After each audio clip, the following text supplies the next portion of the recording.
لومړی پوښتنه: که څوک خوب کې خپله مور مړه وویني دا څه معنا لري؟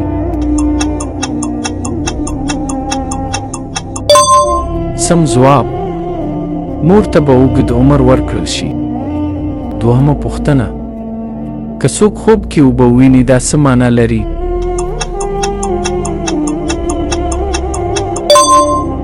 سم ځواب: مال به زیات شي.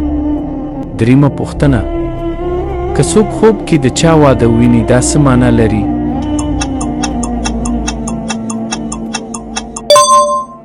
سم ځواب: غم به راشي. څلورمه پوښتنه: که څوک خوب کې خپل لاسونه د وینو ډک وویني دا څه معنا لري؟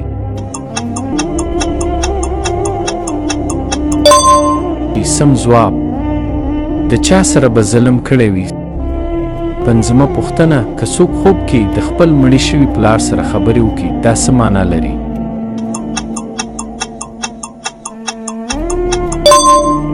سم ځواب: کوم پیغام یا وصیت لري؟